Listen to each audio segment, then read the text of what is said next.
ఈరోజు ఏదైతే రంపచోడవరం బాలికల ఏపీఆర్ బాలికల స్కూల్ కాలేజీ ఏదైతే ఉందో కాలేజీలో గత 3 రోజుల కింద జరిగినటువంటి ఇన్సిడెంట్ ప్రిన్సిపాల్ అలాగే ఇక్కడ ఉన్నటువంటి పీడీ ఎవరైతే ఉన్నారో ఇక్కడ చదువుకునేటటువంటి ఇంటర్మీడియట్ విద్యార్థుల చేత 100 నుంచి 300 గుంజీలు తీయించడం వల్ల వాళ్ళకి కాల్ పెయిన్స్ వచ్చినాయని చెప్పేసి హాస్పిటల్ అడ్మిట్ అయిన విషయం మాకు తెలిసింది. వెంటనే మొత్తం మా రంపచోడవరం నియోజకవర్గం వైఎస్ఆర్ పార్టీ నాయకులు కార్యకర్తలు మేమందరం కూడా వెళ్ళి ముందుగా హాస్పిటల్లో ఉన్నటువంటి విద్యార్థులని ప్రకటించడం జరిగింది. వాళ్ళంతా కూడా చెప్తూ ఉన్నారు ఏంటంటే క్రమశిక్షణ పేరుతో చిన్న చిన్న విషయాలకి కూడా పిల్లల్ని ఏ రకంగా హింసిస్తున్నారు అనేది, అలాగే ఈ ఎవరైతే పిల్లలు చెప్తూ ఉన్నటువంటి ప్రిన్సిపాలు అలాగే పీడీ ఎవరైతే ఉన్నారో వాళ్ళు పిల్లల చేత వాళ్ళ ఇంట్లో సొంత పనులు అంటే బట్టలు ఉతకడం కానివ్వండి, లేకపోతే ఇల్లు ఊడ్చడం కానివ్వండి, లేకపోతే అంటుతో ఇటువంటి పనులు కూడా మాతో చేయించుకుంటూ ఉన్నారు.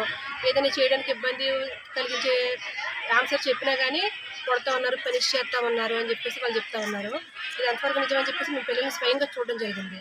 నిజంగా ఏంటంటే వాళ్ళ కాళ్ళు అయితే నిజంగా వాచిపోయి ఉన్నాయండి. ముట్టుకుంటే కూడా వాళ్ళు అరుస్తున్నారు అమ్మ అని చెప్పేసి. అలా కొంతమంది పిల్లలు ఇంకా దౌర్భాగ్యం ఏంటంటే వాళ్ళలో సికిల్ సెల్ ఎనిమియా పేషెంట్స్ కూడా ఉన్నారు.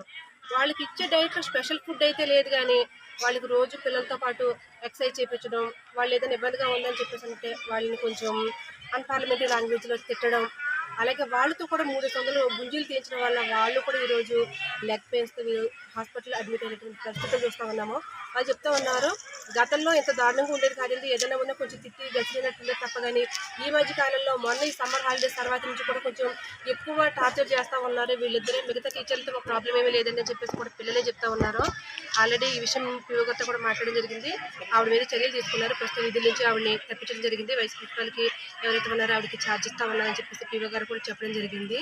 ఖచ్చితంగా ఇటువంటి వాళ్ళు మా నియోజకవర్గంలో, మా గిరిజన నియోజకవర్గంలోనే, ఎందుకంటే పిల్లలకి బయటికి వెళ్ళి చదువుకునేది ఉండదు. అటువంటి పిల్లలందరికీ మంచి చదువులు అందించాలనే ఉద్దేశంతో ఏదైతే ఇక్కడ ఇటువంటి ఆశ్రమ స్కూల్స్ లేకపోతే ఇటువంటి ఏపీఆర్ స్కూల్స్ పెట్టి ఇక్కడ పిల్లల భవిష్యత్తు వాళ్ళకి అప్పగిస్తూ ఉంటుంటే అటువంటి టీచర్లు వాళ్ళ ఇంట్లో పనులు చేయించుకోవడం, పిల్లల పట్ల ఎంత అమానుషంగా ప్రవర్తించడం అనేది చాలా తీవ్రమైనటువంటి పరిస్థితి. ఖచ్చితంగా ఆ టీచర్ల పట్ల కానీ ఎవరైతే పిల్లల పట్ల ఇలా ప్రవర్తిస్తూ ఉన్నారో ఆ టీచర్ల పట్ల ప్రిన్సిపల్ పట్ల చర్యలు తీసుకునే వరకు కూడా దీన్ని మేమైతే వదిలిపెట్టే పరిస్థితి ఉండదు. ఎందుకంటే గతంలో ఈరోజు మేము అధికారం లేకపోవచ్చు, గతంలో మా వైఎస్ఆర్ పార్టీ అధికారంలో ఉన్నప్పుడు ముఖ్యంగా రాష్ట్రం మొత్తం ఈరోజు చెప్పుకుంటూ ఉన్నారు పిల్లల చదువుల కోసం కానీ, పిల్లల ఆరోగ్యం కోసం కానీ, పిల్లల భోజన విషయంలో కానీ, వాళ్ళు తినే ఫుడ్ కూడా వాళ్ళకి బలమైన ఆహారం ఇవ్వాలనే ఉద్దేశంతో పిల్లల గురించి, ఎందుకంటే ఈరోజు పిల్లలు వాళ్ళ ఎడ్యుకేషన్ బాగుంటే రేపు పొద్దున్న మంచి సమాజం నిర్మించవలనే ఉద్దేశంతో మన మాజీ ముఖ్యమంత్రి వెళ్ళి జగన్మోహన్ రెడ్డి గారు ఎంతో ముందు చూపుతో ఎంతో మంచి ఆలోచనతో గత 5 సంవత్సరాల కాలంలో కూడా గత 5 సంవత్సరాల వైఎస్ఆర్ గవర్నమెంట్ని